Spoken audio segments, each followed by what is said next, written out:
Este programa contém dramatizações de pessoas e fatos reais. Alguns nomes foram mudados. Este programa é desaconselhável para menores. Ele contém imagens fortes que podem ser perturbadoras para algumas pessoas. É aconselhada prudência ao espectador.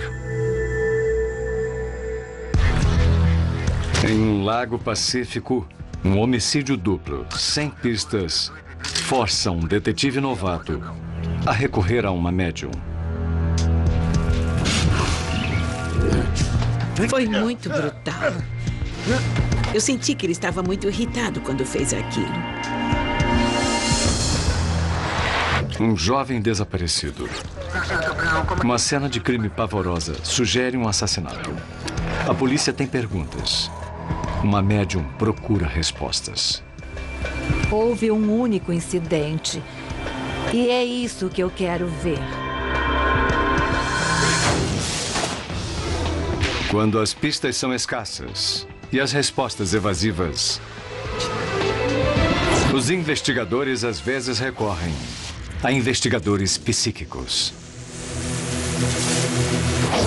Massacre. Bem-vindo a Nice. Às margens do Lago Clear, aninhada nas colinas do norte da Califórnia, fica a pequena cidade de Nice. Amor, você já terminou o e-mail? Ainda não. Ainda tenho mais 2 ou 3 linhas. Donald e Mary Ann Duvardo se aposentaram e vieram para cá depois de criar a família no sul da Califórnia. Agora os filhos estão crescidos com suas próprias famílias. E o casal gosta de relaxar em seu cantinho tranquilo do mundo. Eles eram caseiros, tinham um horário muito regular. O detetive do distrito de Lake, Chris Carlisle. É o Chris. Eles eram pessoas muito tranquilas. Eram vizinhos muito amigáveis. Era o tipo de gente que fazia sobremesa para as pessoas que se mudavam para lá. 6 de abril de 1999. Janet Duvardo e seu irmão mais novo, Jeff, foram visitar seus pais. Eu planejei essa viagem por vários meses. O aniversário do meu pai ia ser quando eu estivesse lá, então fizemos planos para comemorar. Durante a viagem, Janet e Jeff põem a conversa em dia. Mas foi trabalhoso. Eu não o vi há mais de 1 ano. E nós conversamos sobre nossos empregos e nossos filhos e sobre falar com a mãe e o pai para morarem mais perto da civilização. Exatamente lá dentro da Tem certeza? Quando Janet e Jeff chegam na casa dos pais, entram em um verdadeiro pesadelo. O que aconteceu? Fiquem do lado do carro, por favor. Eu estava na rua, na frente da casa do meu pai e da minha mãe. E tinha policiais, fita de isolamento. E eu gritando, é a casa dos meus pais, o que está acontecendo? Mais cedo naquele dia, um vizinho dos Duvardo estava preocupado. Ele não via nem tinha notícias do casal há 1 semana. Normalmente eles avisam quando vão viajar para ele olhar a casa e pegar a correspondência.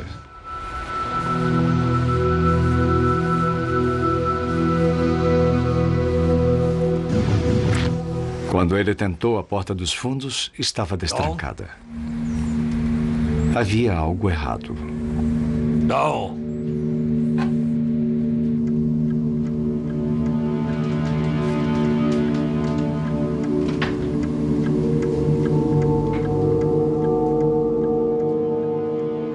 Reconstituição. Mary Ann Duvardo, morta. A polícia descobre depois o corpo de Donald.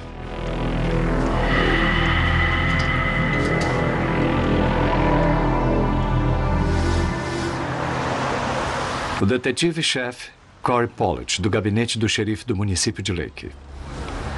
Eu fiz contato com a Janet e o Jeff. Disse que havia 2 pessoas dentro da casa que eram idosas e foram assassinadas. Entendido, sargento. Vamos providenciar. Ai, meu Deus, que horror.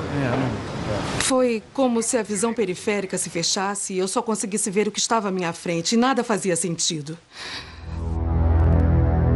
O Jeff imediatamente se abateu, ele quase perdeu o equilíbrio, já ia caindo no chão. Ele ficou muito emotivo, chorando. No interior da casa, começa a investigação da cena do crime. Exatamente aqui. Duas vítimas, marido e mulher. Ambos brutalmente mortos a facadas. Olha só, por favor, do outro lado aqui. Mary Ann Duvardo estava deitada com o rosto no chão da sala de estar. Tinha ferimentos enormes no pescoço e na garganta. Donald Duvardo foi encontrado na lavanderia. Ele tinha cortes aparentes nas mãos, nos braços, nos dedos. O perito já examinou e recolheu. Pareciam ferimentos óbvios de defesa, como se ele tivesse lutado. A casa é revistada. Não esqueçam de olhar debaixo do sofá e debaixo das almofadas também. Quando você entra, acha que o motivo foi roubo, mas quando começa a verificar, as coisas que deveriam ter sido levadas não foram. Então você começa a achar que foi mais do que uma cena preparada de crime. Não há virtualmente evidência alguma. Não há sinais de entrada forçada. Não há digitais desconhecidas. Só um pano de prato com o que parece ser sangue. O pano tinha sido molhado e torcido, e tinha manchas escuras. Nós o recolhemos e achamos que poderiam ser manchas de sangue, e levamos como prova para examinar depois. A polícia acha um relógio quebrado. Os ponteiros estão parados às 10h25. Provavelmente a hora das mortes. Nós examinamos o computador deles e descobrimos que a última vez que foi usado foi às 7h30 da manhã do dia 31 de março. Eles sempre viam os e-mails por volta das 11 horas ou meio-dia. E isso não foi feito no dia 31, então foi o dia em que eles talvez tenham sido assassinados. Eu quero que examine tudo. As mortes confundem a polícia. Pode deixar, senhor. E devastam a família. Isso ainda me deixa atônita. Eu me lembro de pensar... Peraí, os meus pais morreram e eu devia ficar histérica e não estou. E é só do que eu me lembro, só esse incrível... Eu ficando congelada.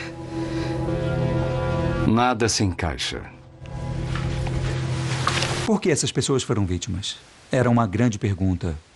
E é uma das perguntas que fazemos sempre que vamos a uma cena de homicídio. Por que essas pessoas foram vítimas? Queríamos respostas. Por que isso aconteceu? Eles eram alvos? E somos os próximos? Estávamos assustados. Foi mesmo um dia horrível. A chave para resolver os homicídios pode estar na própria natureza do ataque. Uma agressão frontal, próxima, com instrumento afiado, é muito difícil de ser realizada. Para realmente esfaquear alguém, se tira o sangue em você, tem que ser um ataque muito violento. Os crimes foram hediondos, pessoais e muito provavelmente cometidos por alguém que os Duvardo conheciam bem. Alguém em quem confiavam. Houve muitos estudos sobre os ferimentos à faca e as regiões onde eles se concentram. Quando eles se concentram em volta do rosto e da área frontal de uma pessoa, quem ataca quer que ela saiba, quer que ela veja o seu rosto. Olha, sou eu e eu estou te matando.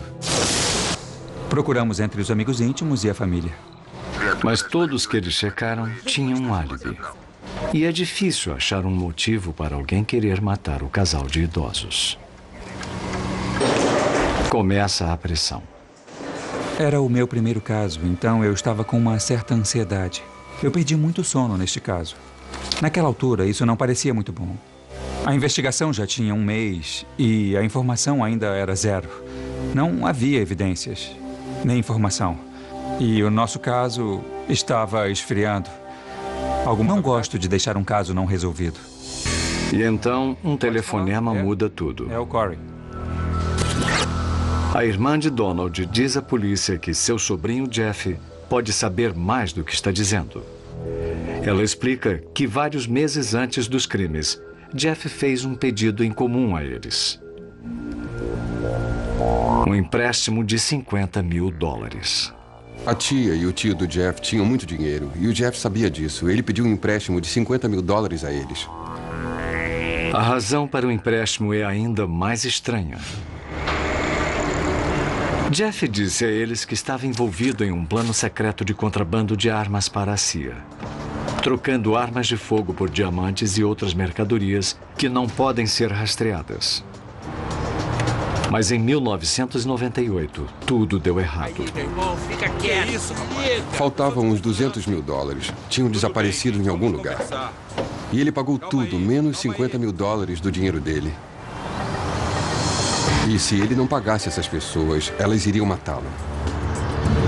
A tia e o tio de Jeff não acreditaram na história. Parecia loucura. E eles se recusam a dar o dinheiro a ele.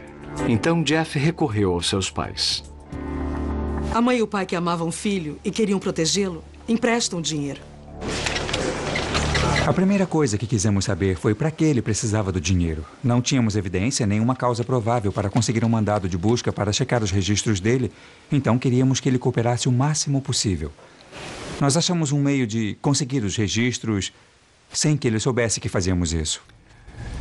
Eles mandaram um questionário para os irmãos Duvardo, cobrindo tudo, de contas bancárias a questões pessoais. Eu recebi o questionário da Jennifer Duvardo. O Jeff, por outro lado, me ligou várias vezes querendo saber por que vocês precisam disso. Por que querem isso? Quando ele retornou, não havia nada sobre os registros financeiros nem sobre contas bancárias dele. Ele tinha ignorado isso tudo. Então, nós suspeitamos cada vez mais dele naquela época. E aí decidimos saber quem era Jeff Duvardo, quem eram seus amigos, onde trabalhava. E também investigar mais algumas coisas sobre ele. Jeff trabalha em uma empresa de engenharia. Então me diga. Lá os detetives falam com colegas dele e ouvem falar de um Jeff Duvardo diferente. Alguns o descrevem como um homem cordial e afável, que sempre fala com amor sobre seus 2 filhos adotivos. Outros descrevem sua devoção a uma filha acometida pelo câncer. Os detetives ficam imaginando que estão atrás do homem errado, exceto por uma coisa. Ele era um mentiroso patológico. Jeff Duvardo não tinha filhos adotivos e sua filha não estava doente. Ele mentiu sobre a filha, mentiu sobre a CIA ou a agência do governo para a qual trabalhava, sobre os filhos que adotou. O Jeff estava claramente surgindo como o principal suspeito. Até que pedimos a ele para vir fazer um teste com um detector de mentiras. Você está envolvido na morte dos seus pais? Você matou seus pais? Não. Ele respondeu não a tudo isso. E quando terminou, o técnico do polígrafo nos disse que 99,9% do que ele disse era mentira. Ele mentiu. Eles o confrontam com suas suspeitas. Você matou sua mãe? Eu não fiz isso. Os detetives não acreditam. Você mentiu. Quando dissemos que ele tinha matado os pais, ele disse: eu não matei a droga dos meus pais. E usar esse tipo de palavra para descrever os pais, você podia dizer: eu não... Droga, eu não matei os meus pais. Mas dizer eu não matei a droga dos meus pais indica a raiva que você tem dos seus pais. Foi o que o detector indicou. Isso o impressionou muito. Você tem que dizer a verdade. Ser honesto. Não é uma criança chorosa que só quer ajudar numa investigação. É um suspeito. É uma pessoa que matou os pais. O problema é que Jeff Duvardo tem um álibi. É só verificar no meu diário. A empresa de Jeff tem alta segurança. Os funcionários precisam de um cartão para entrar e sair do escritório. Cada reunião requer assinatura. No dia dos crimes, a assinatura de Jeff está no livro. Talvez ele tenha voado para Nice depois da reunião.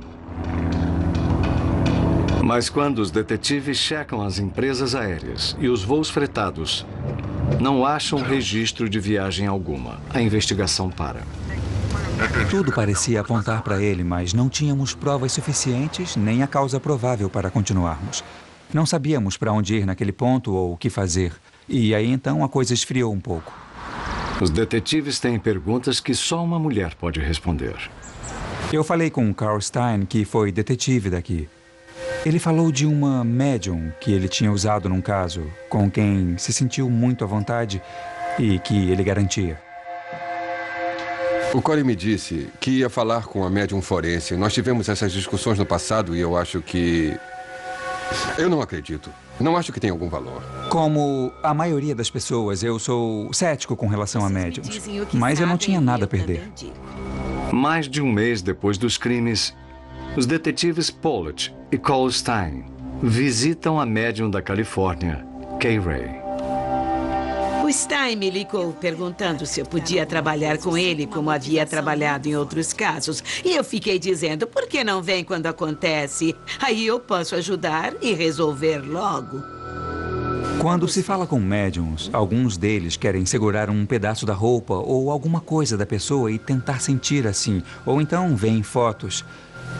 E a Kay não é assim. Ela vê as coisas como um filme passando pela cabeça, ou ela vislumbra as coisas e te faz algumas perguntas. Eles me dizem o que sabem, eu digo a eles o que sei.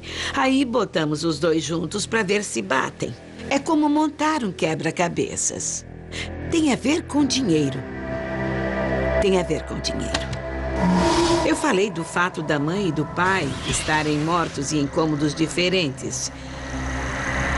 Ele tinha sido muito brutal. Senti como se ele estivesse zangado quando fez isso. Kay imediatamente se concentra no filho dos Duvardo, Jeff. Eles me deram a lista dos filhos e eu achei que o filho era o que não encaixava. Ele tinha mentido para eles. Quando ela tenta ver o paradeiro da faca, só consegue ver água. Nós temos um lago enorme no município. A rodovia passa ao lado do lago, perto da casa deles. É uma área muito boa para se descartar uma prova. Kay tem uma outra visão. Chamas. Porque normalmente eu procuro ver o que aconteceu com a arma, se ficou alguma coisa nas roupas que possa incriminá-lo. Não neste, porque ele as queimou. A agenda de trabalho de Jeff o mostra em uma reunião na hora dos crimes. Se ele matou os pais, só teve poucas horas para isso. Eles disseram, nós checamos as empresas aéreas. Eles não sabiam como ele poderia chegar aqui tão rápido. Mas um avião não parece certo para Kay. Ela vê mais uma coisa. Eu senti que ele havia dirigido até lá, mas não parou na frente da casa onde seria visto. A viagem de ida e volta levaria 14 horas. Impossível se Jeff estivesse no trabalho. Mas se ele deu um jeito de fugir da sua rotina diária? Eu fiquei sentindo que devíamos ir ver alguma coisa no carro. Ela viu um veículo que não era do Jeff. E também nos disse que viu um documento relacionado ao carro que estava no porta-luvas. Eu senti que ele tinha alugado o carro. E então, sem mais provas, os investigadores não conseguem um mandado para checar a locação. E quando Jeff contrata um advogado, se recusa a falar com a polícia. Os detetives Pollitt e Carlyle não vão desistir. Havia um medo de não se conseguir finalizar este caso. O Corey e eu não conseguimos largá-lo, então fizemos muita coisa nas folgas. Sempre trabalhamos nele. Eu acho que foi só uma motivação interna que disse que tínhamos que terminar este caso. Isso não é certo, sabemos que é um caso que se pode solucionar. E por isso nos esforçamos tanto. Finalmente, a persistência deles é recompensada. Depois de uma espera de quase 2 anos, chega o resultado do DNA da toalha achada no banheiro dos Duvardo. O material é de Jeff Duvardo. Agora, os detetives conseguem um mandado e têm acesso aos registros financeiros de Jeff. Eles descobrem que ele alugou um carro um dia antes dos crimes. A quilometragem que Jeff pôs no carro foi de 2.800 quilômetros. Num período de 2 dias, quando ele devia estar no trabalho. Então, isso deu a ele quilometragem suficiente para ir e voltar. A tese da polícia é que Jeff não foi trabalhar naquele dia, mas em vez disso, dirigiu até a casa dos pais. O filho alugou um carro e dirigiu de Los Angeles até lá, para ver se conseguia conversar sobre dinheiro, mais dinheiro e sobre um atraso na devolução do que eles haviam emprestado a ele. Jeff? Está tudo Oi, bem? pai, tudo bem? Jeff! Oi, Oi, mãe. meu filho, tudo bem? Olha, gente, eu vim falar com vocês sobre o empréstimo. Acho que ele ficou irritado quando lhes deram um não categórico. E aí matou Vocês os vão dois. se arrepender. Queremos o dinheiro. Como vai nos pagar? Vão se arrepender. Ele esperou a oportunidade deles se separarem.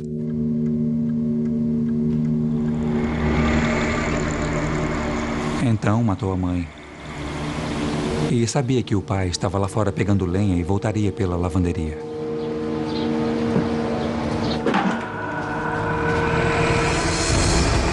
Ele atacou sem piedade.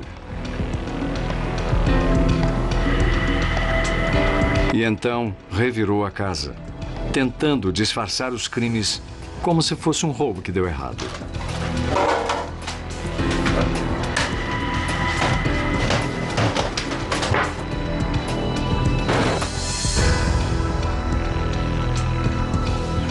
Com um lago tão perto, seria fácil se livrar de provas.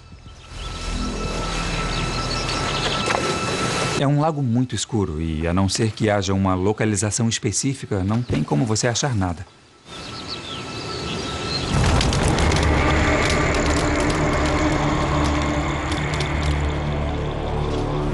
De volta a Los Angeles, Jeff conseguiu cobrir a sua ausência. Levaria 10 segundos para ele procurar a folha, assinar e sair dali. Um assassinato premeditado de pais amorosos. Essa foi a coisa que mais me impressionou. Aquelas pessoas sabiam que estavam cedo, que iam morrer e que o filho era o assassino. As autoridades prendem Jeff no trabalho em 23 de janeiro de 2001, acusando-o de 2 crimes de homicídio qualificado. Um júri o declara culpado. A polícia agradece a médium Kay Ray por sua ajuda. E com a Kay, eu senti que ela tem alguma capacidade. E não tem problema se ela nos der aquela pecinha que pode nos tirar do impasse e resolver o caso. Então, é o melhor. Jeff Duvardo atualmente cumpre pena de prisão perpétua, sem possibilidade de condicional.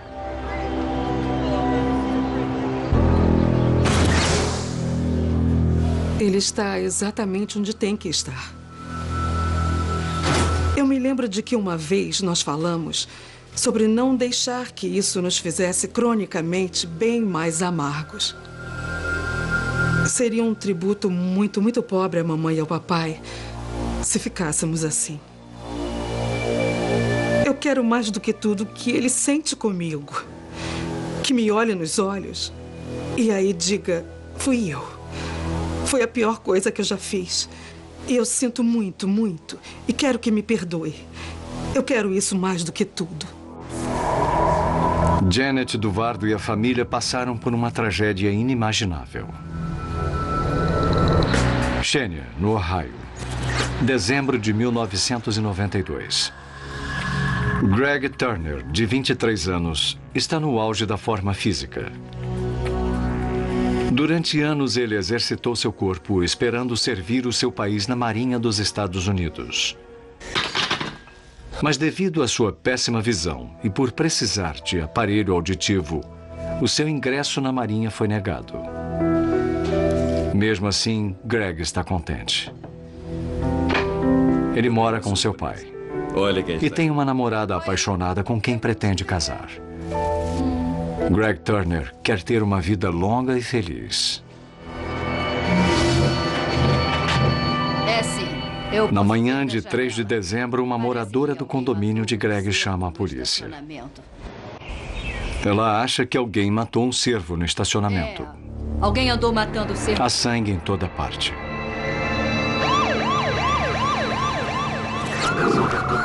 Os policiais que atendem chamam o detetive de homicídios Dan Savage. Eu comecei a olhar em volta e encontrei fios de cabelo, tecidos e outras coisas que eu sabia que não eram de um cervo. O detetive Dan Donahue trabalha no caso. Nós achamos lentes de óculos quebradas. Ao examinar melhor a cena do crime, achamos pequenos fragmentos de ossos que pareciam fragmentos de crânio. Também achamos uma pequena bateria do tipo usado em aparelhos de audição. Homicídios. Alguma coisa terrível aconteceu. Eu preciso de peritos aqui para recolher. Nós presumimos na época que a vítima desse crime estava morta. Não havia como alguém ter sobrevivido a aquele tipo de ferimento. Mas quem era a vítima? Nós começamos a checar os apartamentos do condomínio para ver se todos os moradores estavam lá. O senhor tem... Durante esse tempo descobrimos que Greg Turner, que morava com o pai no condomínio, não estava em casa. Mora sozinho aqui? E o carro dele estava estacionado na rua, onde normalmente fica quando ele chega à noite. O Greg usa óculos? Aí soubemos pelo pai dele que o filho usava óculos e um aparelho para surdez. E foi aí que nós determinamos que o Greg Turner era a nossa vítima nesse crime. O pai de Greg não acredita. Foi o meu filho? Quase sempre. Ele está morto? Como não tínhamos uma amostra do sangue do filho para comparar na época, não tínhamos uma garantia absoluta de que era o filho dele. Ele era o único desaparecido na área. Ele tinha amigos, mas como aconteceria com qualquer pai, ele tinha esperança de que ia achar o filho e ele estaria bem. Mesmo assim, os investigadores sabem que este caso não terá um final feliz. A família merece respostas e justiça. Sem tardar, uma médium vai ajudá-los a ter as duas coisas. Existem pessoas que especulam sobre o que pode ter acontecido numa cena de crime. Mas há apenas um incidente que aconteceu. E é o que eu quero ver.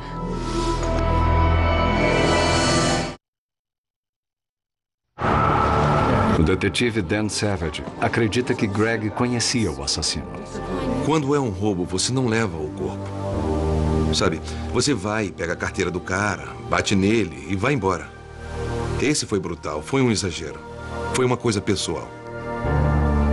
Eles vão falar com a namorada de Greg. Não, ninguém queria machucar o Greg.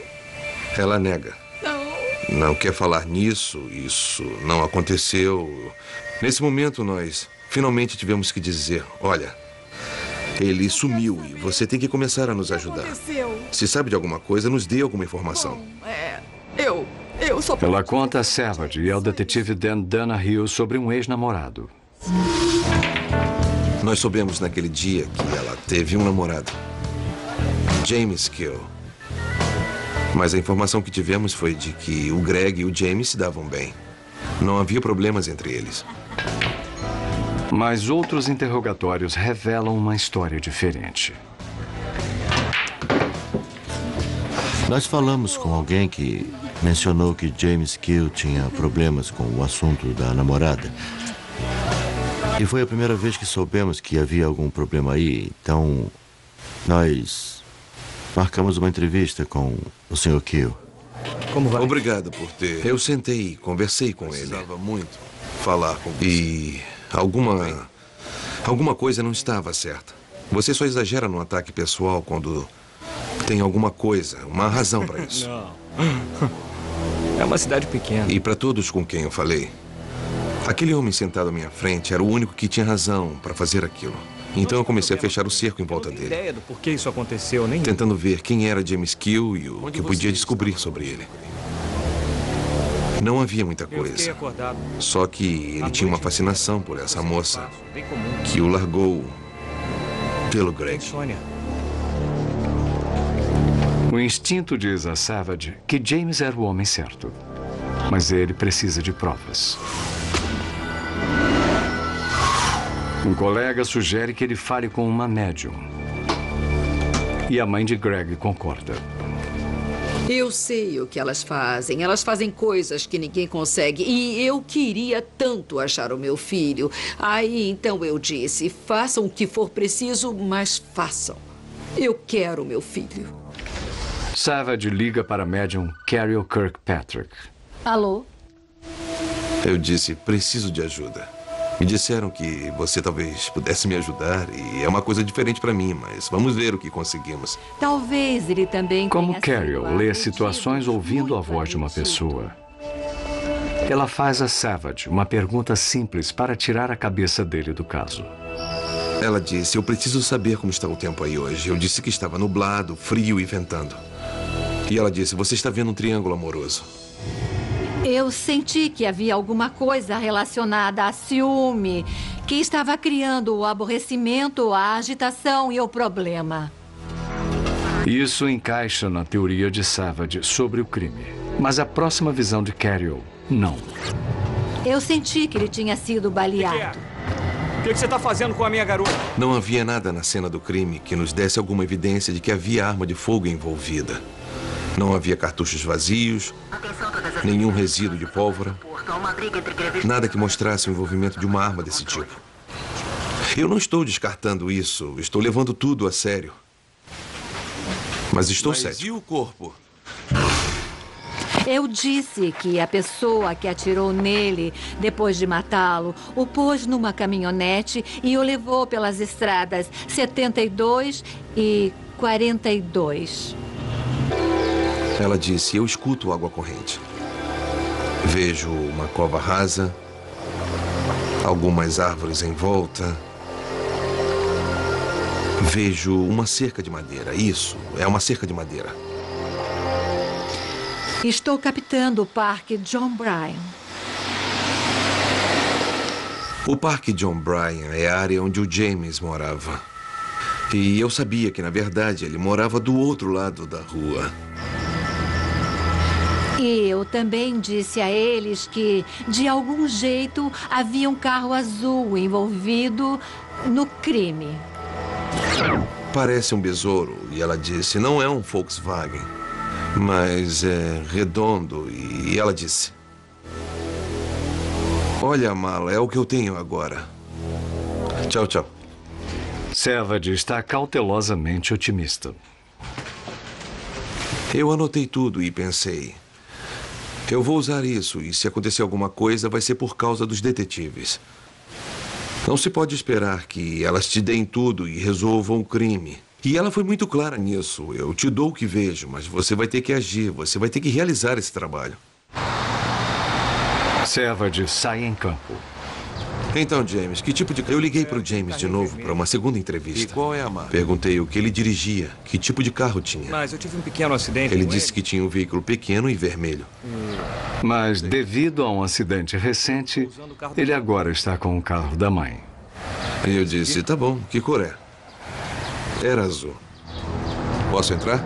Tudo bem. Carrie ouviu um carro azul com alguma coisa importante na mala.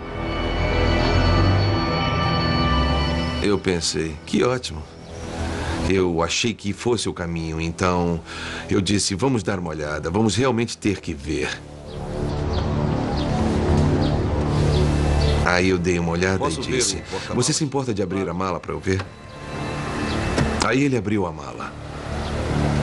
E do tamanho da ponta de uma borracha de lápis eu vejo uma pequena gota de sangue. Ué, o que é isso?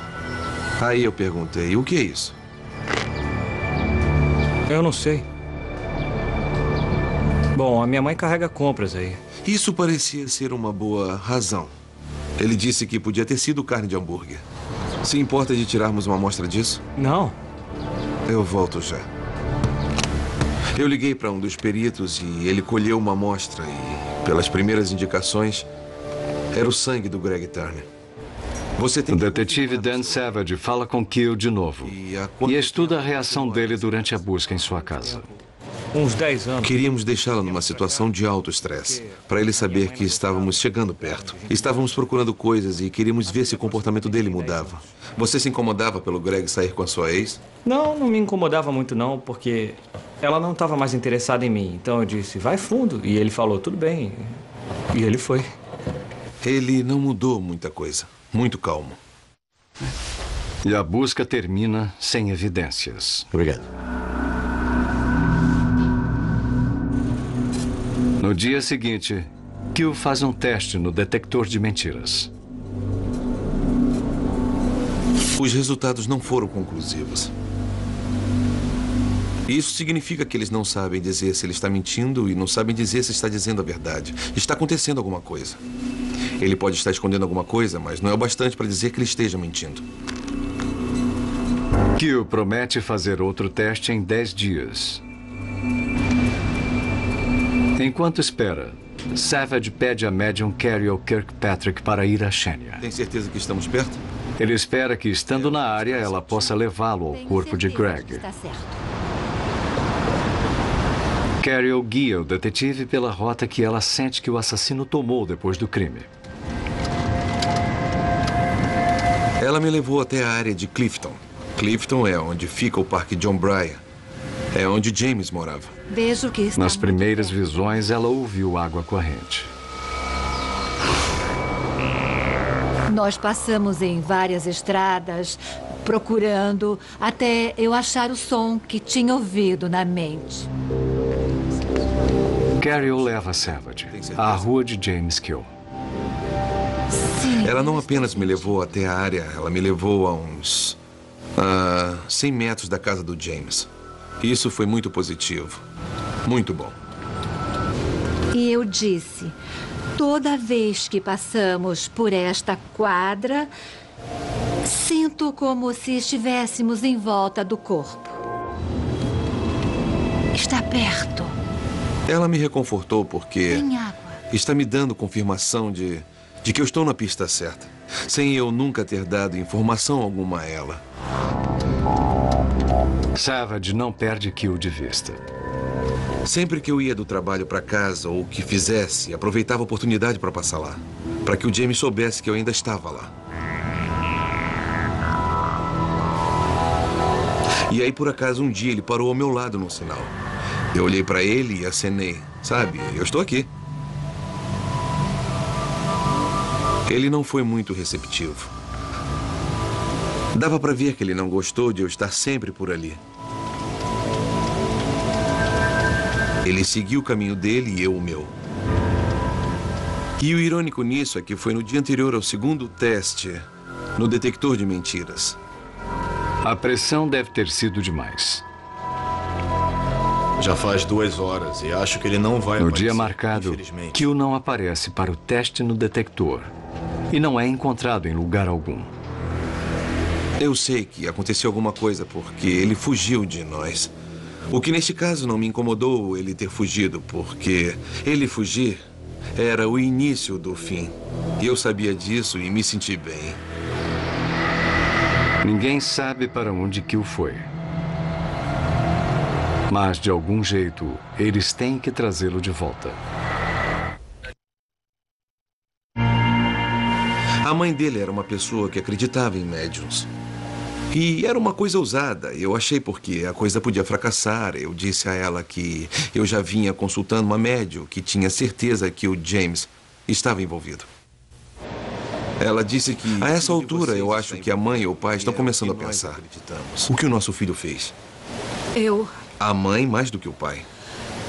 Aí ela diz, eu quero lhe mostrar uma coisa. Eu preciso lhe mostrar uma coisa lá no quintal. Ela mostra a ele 2 pilhas de lenha no quintal. Que eu vi. E ela disse, eu empilhei E esta, aquela mas não empilhei foi aquela outra outra pessoa, eu não ali. mexi Ela disse ali. que Foi empilhada. essa outra foi empilhada de novo. Savage lembra das visões de Cariol Kirkpatrick. Esta. Eu estou lá, escuto a água, vejo a cerca e estou olhando a lenha cortada e fico pensando. Sabe, pode ter sido isto que ela viu. Tudo está batendo. Eu liguei para o Dan e disse, onde você está? Vem até aqui. Nós começamos a tirar a lenha. Cavamos um pouco por cima. Talvez a uns 10 centímetros nós achamos um tecido jeans. Continuamos. E puxamos um pouco para ver se era um pedaço de pano.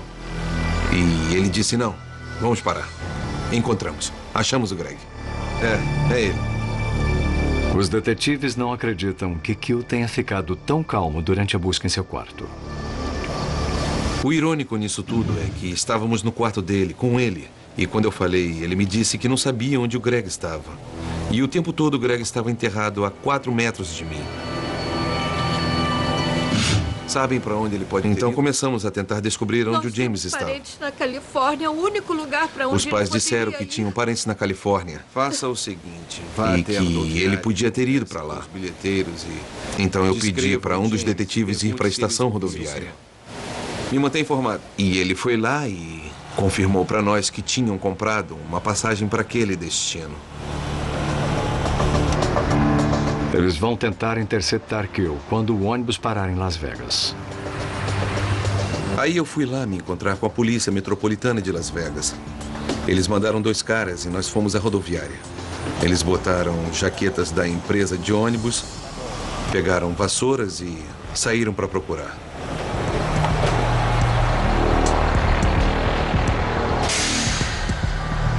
O James desembarcou na rodoviária e eles o pegaram e o algemaram. E ele ficou sob custódia. E foi isso. Você tem o direito de ficar em silêncio. Tudo o que disser pode e será usado contra você no... Kill finalmente admite o homicídio. Ele disse que tinha ciúme do relacionamento de Greg com sua ex-namorada. E então resolveu confrontá-lo. É minha! Entendeu? A polícia primeiro não acha evidências de tiros. Mas Carol sabia que tinha sido assim. Agora sabemos que houve tiros. Na autópsia acharam uma bala calibre 22. O Greg tinha sido baleado no estômago. Como o tiro não matou Greg, Kill o atacou com uma machadinha. Ele transportou o corpo pelas estradas 72 e 42, como Carol tinha visto. Depois o enterrou debaixo da pilha de lenha. Carol tinha visto um carro azul. E os investigadores recolheram uma gota do sangue de Greg em um carro azul que Kill estava dirigindo. Os detetives agora sabem por quê. O Greg nunca esteve naquele carro. O que é aquilo ali? Ele nunca esteve naquela mala. Não havia razão para o sangue dele estar ali. Mas o James tinha esquecido de que quando ele limpou o veículo em que transportou o Greg, ele tirou a bola de boliche. E os pés no fundo da bolsa tinham transferido sangue para o carro.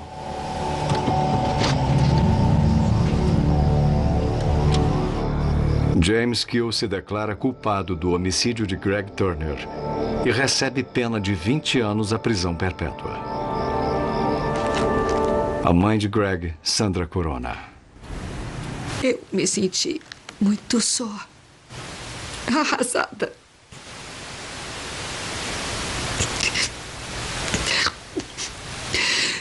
Eu não via porque alguém ia querer matar meu filho. Mas eu queria fazer alguma coisa para honrar o meu filho e preservar a memória dele. Eu comecei a escrever sobre as pequenas coisas que ele fez. Ele sabia que eu adorava rosas e sabia que a minha cor favorita era o amarelo. Um ano, ele e o pai saíram e compraram uma roseira. Quando chegou na hora deles me darem a roseira, eu olhei as mãos dele, que estavam com sangue, e eu disse assim: meu amor, o que houve com as suas mãos? Ele disse: tinha tantos espinhos, mãe, que eu não queria que você furasse as mãos num espinho. Então, ele tirou todos os espinhos para que eu não ficasse com sangue nas mãos. Mas as mãos dele estavam todas furadas. E esse foi o meu primeiro poema dedicado ao meu filho, Rosas Amarelas. Um casal amoroso morto pelo próprio filho. Um rapaz carinhoso, vivo apenas no coração dos pais. Para cada vida tirada, famílias choram de luto. A polícia fez o que pôde, trabalhando com médiuns para levar a sensação de justiça feita para os que ficaram.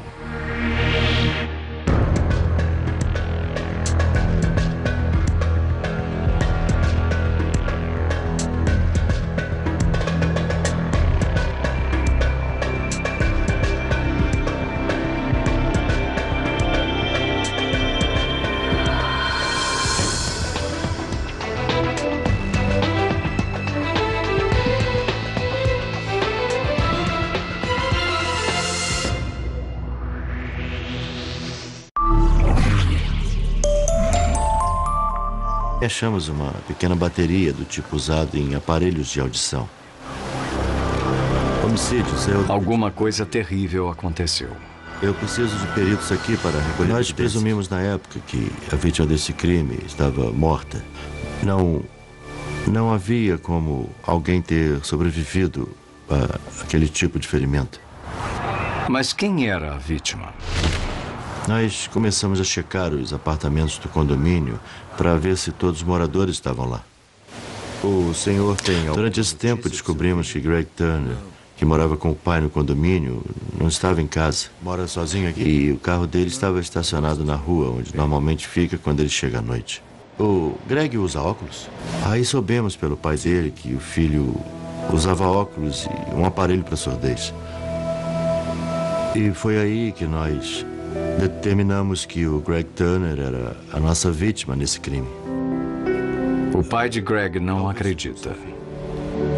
Foi o meu filho? Quase sempre. Ele está morto? Como não tínhamos uma amostra do sangue do filho para comparar na época, não tínhamos uma garantia absoluta de que era o filho dele. Ele era o único desaparecido na área. Ele tinha amigos, mas como aconteceria com qualquer pai, ele tinha esperança de que ia achar o filho e ele estaria bem. Mesmo assim, os investigadores sabem que este caso não terá um final feliz. A família merece respostas e justiça. Sem tardar, uma médium vai ajudá-los a ter as duas coisas. Existem pessoas que especulam sobre o que pode ter acontecido numa cena de crime. Mas há apenas um incidente que aconteceu. E é o que eu quero ver.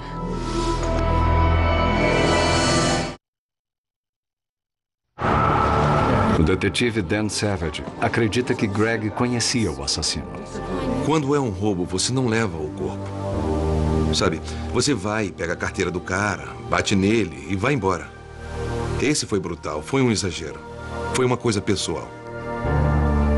Eles vão falar com a namorada de Greg. Não, ninguém queria machucar o Greg. Ela nega. Não quer falar nisso, isso não aconteceu. Nesse momento, nós finalmente tivemos que dizer, olha, ele sumiu e você tem que começar a nos ajudar. Se sabe de alguma coisa, nos dê alguma informação. Eu só... Ela conta a Savage e ao detetive Dan Donahue sobre um ex-namorado. Nós soubemos, né? Entra no filho dos Duvardo, Jeff. Eles me deram a lista dos filhos. Eu achei que o filho era o que não encaixava. Ele tinha mentido para eles.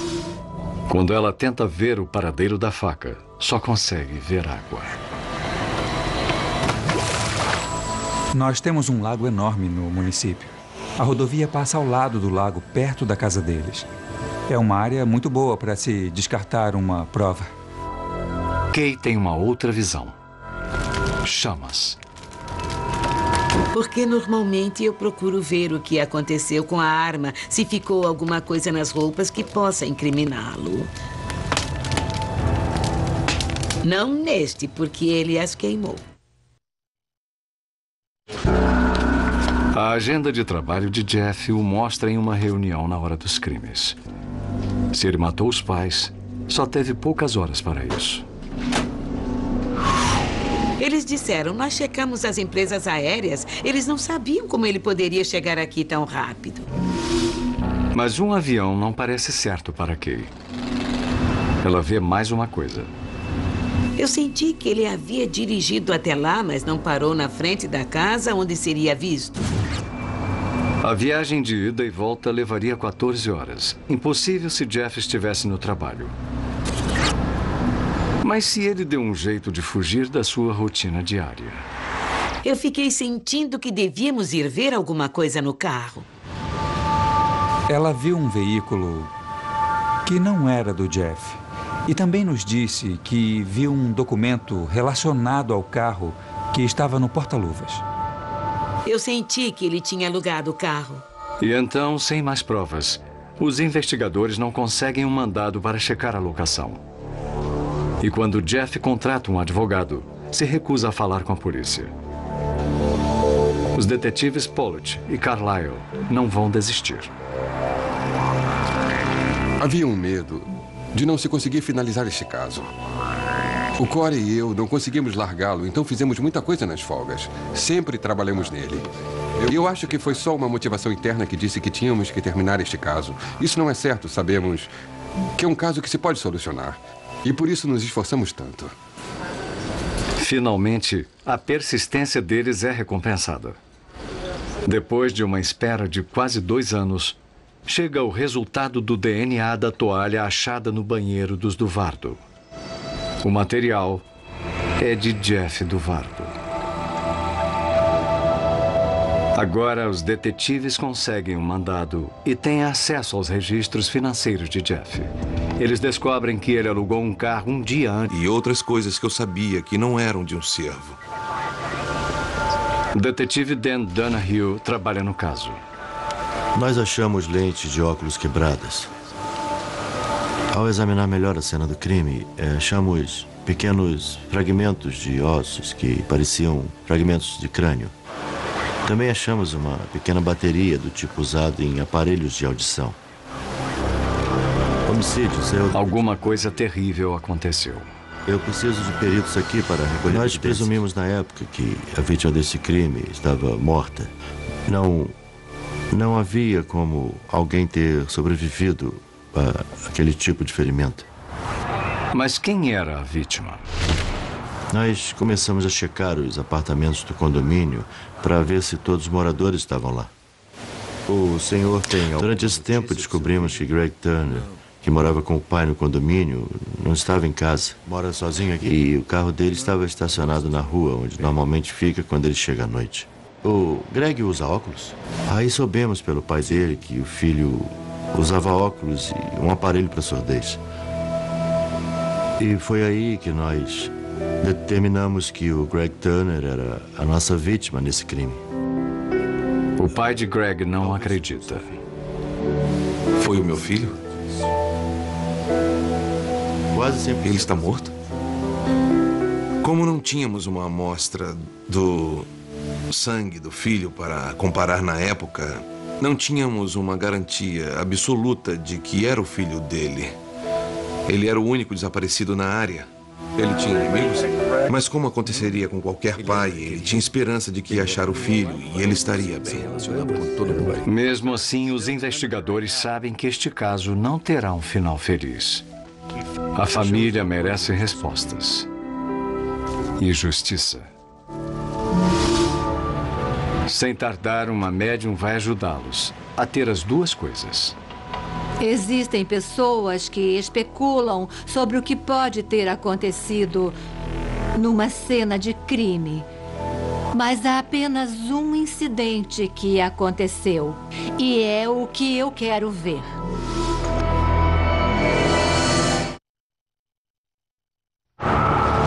O detetive Dan Savage acredita que Greg conhecia o assassino. Quando é um roubo, você não leva o corpo. Sabe, você vai, pega a carteira do cara, bate nele e vai embora. Esse foi brutal, foi um exagero. Foi uma coisa pessoal. Eles vão falar com a namorada de Greg. Não, ninguém queria machucar o Greg. Ela nega. Não quer falar nisso. Tinha visto um carro azul. E os investigadores recolheram uma gota do sangue de Greg em um carro azul que Kill estava dirigindo. Os detetives agora sabem por quê. O Greg nunca esteve naquele carro. O que é aquilo ali? Ele nunca esteve naquela mala. Não havia razão para o sangue dele estar ali. Mas o James tinha esquecido de que quando ele limpou o veículo em que transportou o Greg, ele tirou a bola de boliche. E os pés no fundo da bolsa tinham transferido sangue para o carro.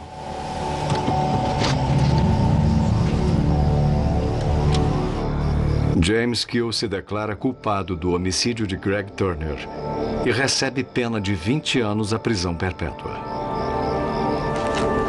A mãe de Greg, Sandra Corona. Eu me senti muito só. Arrasada.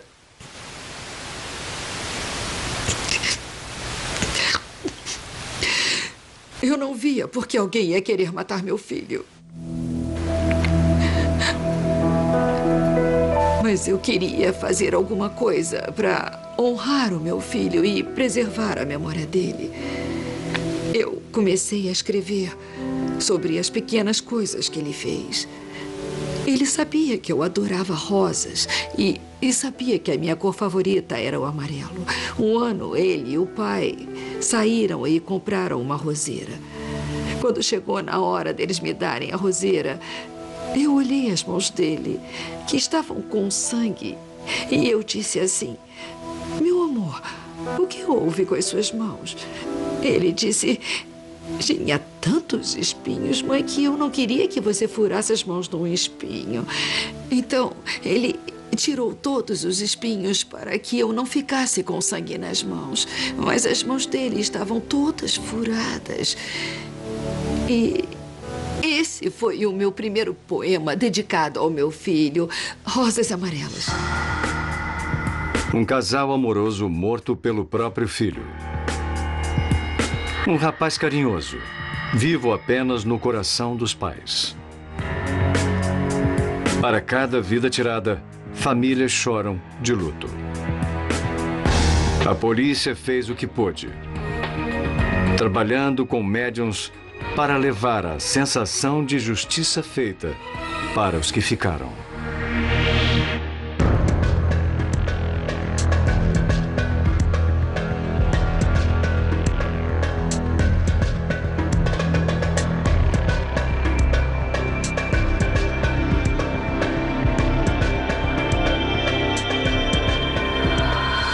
Quem eram seus amigos, onde trabalhava, e também investigar mais algumas coisas sobre ele.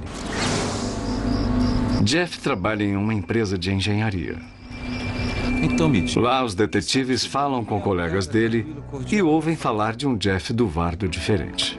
Alguns o descrevem como um homem cordial e afável, que sempre fala com amor sobre seus 2 filhos adotivos. Outros descrevem sua devoção a uma filha acometida pelo câncer. Os detetives ficam imaginando que estão atrás do homem errado, exceto por uma coisa.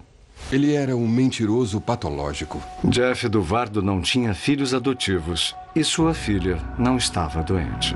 Ele mentiu sobre a filha, mentiu sobre a CIA ou a agência do governo para a qual trabalhava, sobre os filhos que adotou. O Jeff estava claramente surgindo como o principal suspeito.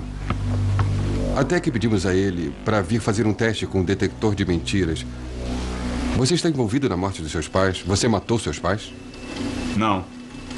Ele respondeu não a tudo isso. E quando terminou, o técnico do polígrafo nos disse que 99,9% do que ele disse era mentira. Ele mentiu. Eles o confrontam com suas suspeitas. Você matou sua mãe e Eu não fiz isso. Os detetives não acreditam. Você mentiu. Quando dissemos que ele tinha matado os pais, ele disse: eu não matei a droga dos meus pais. E usar esse tipo de palavra para descrever os pais, você podia dizer: eu não... Droga, eu não matei os meus pais. Mas dizer eu não matei a droga dos meus pais indica a raiva que você tem dos seus pais. Foi o que o detector indicou. Isso o impressionou muito. Você tem que dizer a verdade. Ser honesto. Não é uma criança chorosa que só quer ajudar numa investigação. É um suspeito. É uma pessoa que matou os pais. O problema é que Jeff Duvardo tem um álibi. É só verificar no meu diário. A empresa de Jeff tem alta segurança. Os funcionários precisam de um cartão para entrar e sair do escritório. Cada reunião requer assinatura. No dia dos crimes, a assinatura de Jeff está no livro. Talvez ele tenha voado para Nice depois da reunião. Mas quando os detetives checam as empresas aéreas e os voos fretados, não acham registro de viagem alguma. A investigação para. Tudo parecia apontar para ele, mas não tínhamos provas suficientes nem a causa provável para continuarmos. Não sabíamos para onde ir naquele ponto ou o que fazer. E aí então a coisa esfriou um pouco. Os detetives têm perguntas que só uma mulher pode responder. Eu falei com o Carl Stein, que foi detetive daqui. Ele falou de uma médium que ele tinha usado. Isso significa que eles não sabem dizer se ele está mentindo e não sabem dizer se está dizendo a verdade. Está acontecendo alguma coisa. Ele pode estar escondendo alguma coisa, mas não é o bastante para dizer que ele esteja mentindo. Q promete fazer outro teste em 10 dias. Enquanto espera, Savage pede a médium Carol Kirkpatrick para ir a Shania. Tem certeza que estamos perto? Ele espera que, estando na área, ela possa levá-lo ao corpo de Greg. Está certo. Carol guia o detetive pela rota que ela sente que o assassino tomou depois do crime. Ela me levou até a área de Clifton. Clifton é onde fica o Parque John Bryan. É onde James morava. Vejo que está Nas primeiras visões, ela ouviu água corrente. Nós passamos em várias estradas, procurando, até eu achar o som que tinha ouvido na mente. Carol leva Savage à rua de James Kill. Sim. Ela não apenas me levou até a área, ela me levou a uns 100 metros da casa do James. Isso foi muito positivo. Muito bom. E eu disse, toda vez que passamos por esta quadra, sinto como se estivéssemos em volta do corpo. Está perto. Ela me reconfortou porque Tem água. está me dando confirmação de que eu estou na pista certa, sem eu nunca ter dado informação alguma a ela. Savage não perde Kill de vista. Sempre que eu ia do trabalho para casa ou o que fizesse, aproveitava a oportunidade para passar lá, para que o James soubesse que eu ainda estava lá. E aí, por acaso, um dia ele parou ao meu lado no sinal. Eu olhei para ele e acenei. Sabe, eu estou aqui. Ele não foi muito receptivo. Dava para ver que ele não gostou de eu estar sempre por ali. Ele seguiu o caminho dele e eu o meu. E o irônico nisso é que foi no dia anterior ao segundo teste, no detector de mentiras. A pressão deve ter sido demais. Já faz 2 horas e acho que ele não vai No aparecer, dia marcado, infelizmente. Kill não aparece para o teste no detector e não é encontrado em lugar algum. Eu sei que aconteceu alguma coisa porque ele fugiu de nós. O que neste caso não me incomodou ele ter fugido, porque ele fugir era o início do fim. E eu sabia disso e me senti bem. Ninguém sabe para onde Kill foi. Me disseram que você talvez pudesse me ajudar e é uma coisa diferente para mim, mas vamos ver o que conseguimos. Talvez ele também Como tenha Carol sido lê agredido, situações ouvindo a muito voz de uma agredido. pessoa, ela faz a Savage uma pergunta simples para tirar a cabeça dele do caso. Ela disse, eu preciso saber como está o tempo aí hoje. Eu disse que estava nublado, frio e ventando. E ela disse, você está vendo um triângulo amoroso. Eu senti que havia alguma coisa relacionada a ciúme, que estava criando o aborrecimento, a agitação e o problema. Isso encaixa na teoria de Savage sobre o crime. Mas a próxima visão de Carol, não. Eu senti que ele tinha sido baleado. O que você está fazendo com a minha garota? Não havia nada na cena do crime que nos desse alguma evidência de que havia arma de fogo envolvida. Não havia cartuchos vazios, nenhum resíduo de pólvora, nada que mostrasse o envolvimento de uma arma desse tipo. Eu não estou descartando isso, estou levando tudo a sério. Mas estou cético. E o corpo? Eu disse que a pessoa que atirou nele, depois de matá-lo, o pôs numa caminhonete e o levou pelas estradas 72 e 42. Ela disse, eu escuto água corrente. Vejo uma cova rasa, algumas árvores em volta. Vejo uma cerca de madeira. Isso, é uma cerca de madeira. Estou captando o Parque John Bryan. O Parque John Bryan é a área onde o James morava. E eu sabia que, na verdade, ele morava do outro lado da rua. E E eu também disse a eles que, de algum jeito, havia um carro azul envolvido no crime. Parece um besouro, e ela disse, não é um Volkswagen, mas é redondo, e ela disse, olha a mala, é o que eu tenho agora. Tchau, tchau. Savage está cautelosamente otimista. Eu anotei tudo e pensei, eu vou usar isso, e se acontecer alguma coisa, vai ser por causa dos detetives. Não se pode esperar que elas te deem tudo e resolvam o crime. E ela foi muito clara nisso. Eu te dou o que vejo, mas você vai ter que agir, você vai ter que realizar esse trabalho. Savage sai em campo. Então, James, que tipo de... Eu liguei para o James de novo para uma segunda entrevista. E qual é a marca? Perguntei o que ele dirigia, que tipo de carro tinha. Mas eu tive um pequeno acidente. Ele disse que tinha um veículo pequeno e vermelho.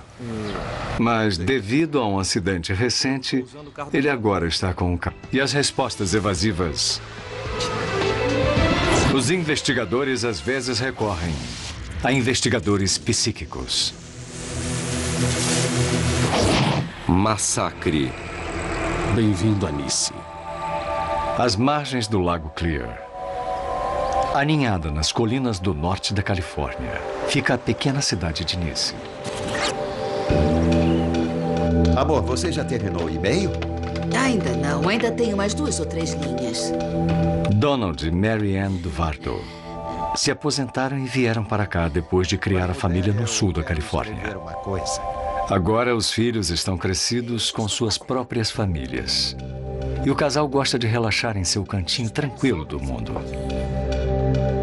Eles eram caseiros, tinham um horário muito regular.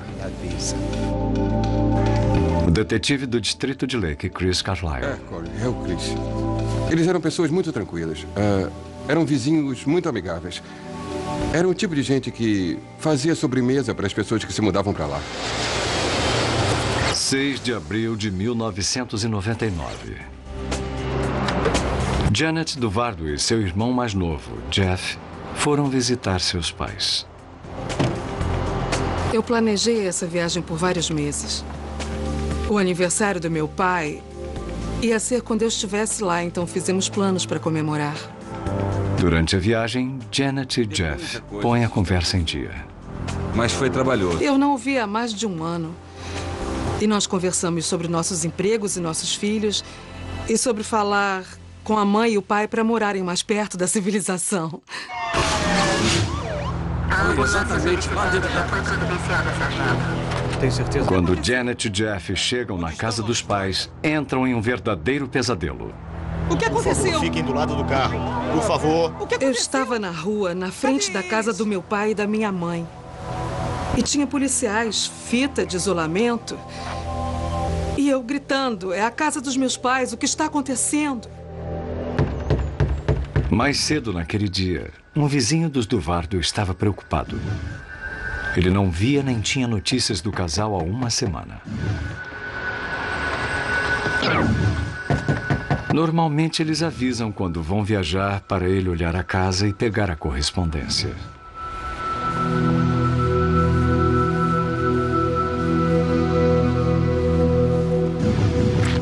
Quando ele tentou a porta dos fundos, estava destrancada. Havia algo errado. Não.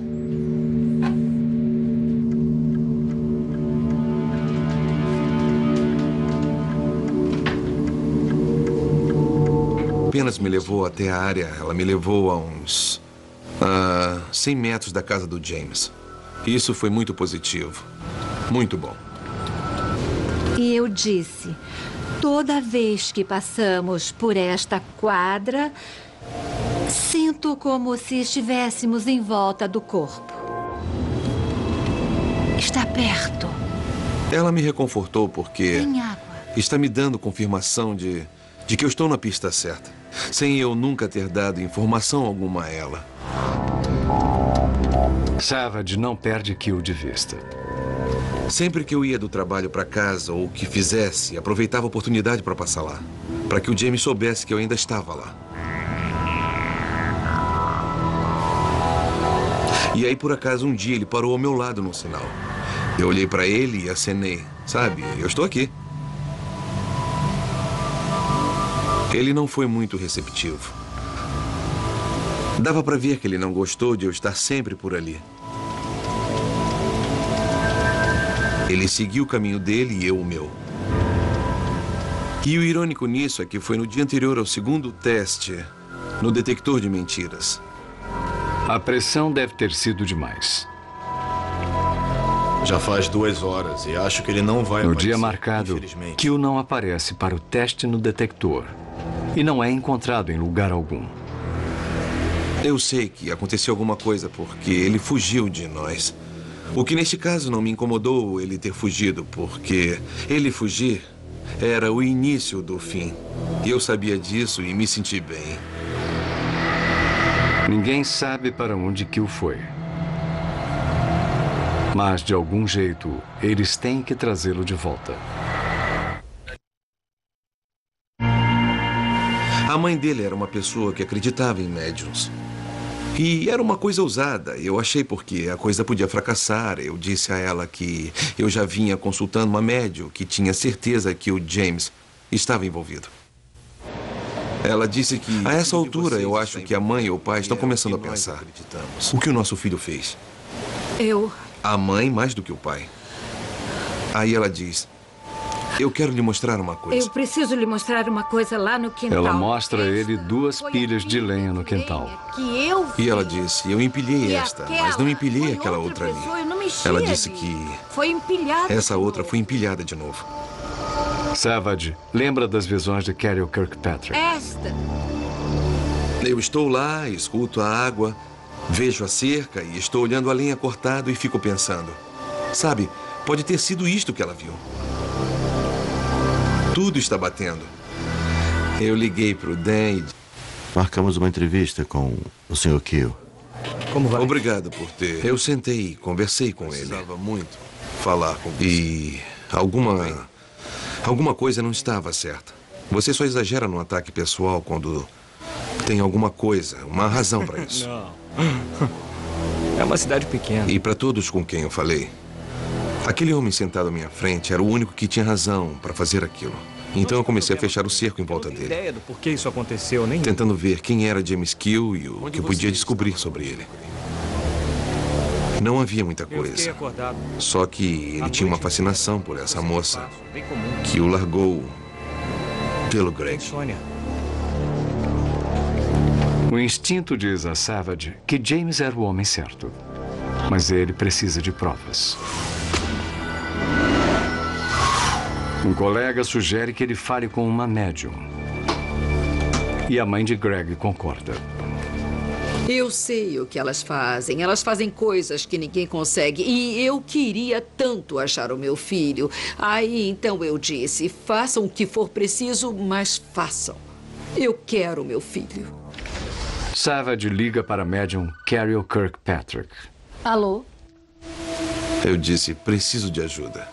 Me disseram que você talvez pudesse me ajudar e é uma coisa diferente para mim, mas vamos ver o que conseguimos. Talvez ele também Como Carol lê situações ouvindo a voz de uma pessoa, ela faz a Savage uma pergunta simples para tirar a cabeça dele do caso.